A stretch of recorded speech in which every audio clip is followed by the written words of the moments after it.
Yurtimizda har qanday soha rivoji uchun hissa qo'shgan fidoyi insonlar alohida e'tirof etiladi. Ayniqsa yurt ravnaqiga qo'shilayotgan amaliy hissa jamiyat taraqqiyotining mustahkam poydevori hisoblanadi. Navbatdagi lavhamiz oltiariqlik uzumchilik sohasida ulkan natijalarga erishgan Husanboy G'afurov faoliyati haqida.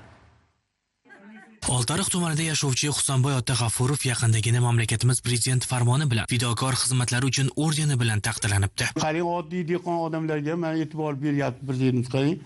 Shu sababli otaning xonadoniga ko'p mehmonlar kelibdi. Maqsad mamlakat prezidenti bergan ordenni ko'rish va dehqonni tabriklash. Biz ham tabriklash, yangi faoliyatni ko'rish maqsadida otaning uyiga keldik.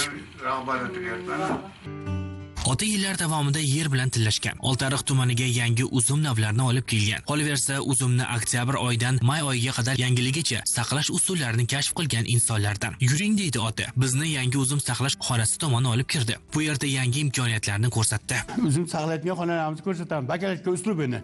Bismillahirrohmanirrohim. Mana shu bakalashka uslubi.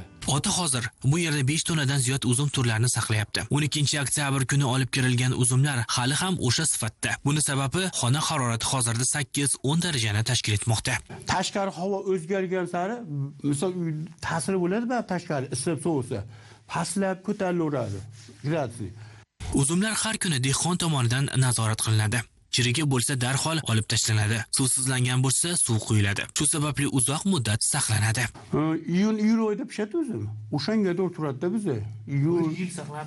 Bir yil haqiqiy bir yil turadi. Husanboy ota uzumni saqlashni kashf qilgan va uni hikmatini bilganlardan qishning chilasida kelsangiz ham yoki erta bahorda tokidan yangi uzum uzib dasturxonga qo'yadi. Endi mana hozir prezidentimiz qarang, uzumchilikka keng yo'l ochib berganlar uchun mana bemalol qolganda qilib saqlayapmiz. Ota xorijdan uzum turlarini olib kelib, mamlakatimiz muhitiga moslashtirmoqda. Bu bilan hammasi yakunlanmaydi. Sohaga qiziqqanlarning ko'pi otadan o'rgandilar va ular ham bugungi kunda maslahatlarga amal qilib uzum saqlamoqdalar. Hattoki Qirg'izistondagi, Qozog'iston yaqindan keldi, Qozog'istondan ham o'rgangan qarang. Shu yerga borsa biz endi eshitib nima qiladi shu ovozi bu. Dehqon ota yana davlat rahbarining e'tirofi haqida so'zlaydi. Yana odam nimaga oshib borar ekanda, qarang shunchalik prezident oddiy dehqon odamda shuncha yuksak mukofotga munosib ko'rganlar uchun qarang, bizni eshitib yana ko'ryapmiz, xonadon keldik ketmadan chaqa. Ana shunaqa Husanboy ota mamlakatimiz va xorij bozoriga mazali va yangi uzum turlarini yetkazib berayotgan. Bu borada izlanishdan to'xtamayotgan insondir. Ahror Ziyodov, Safar Ismoilov, Zamon informatsion tahliliy dastur uchun Farg'onadan.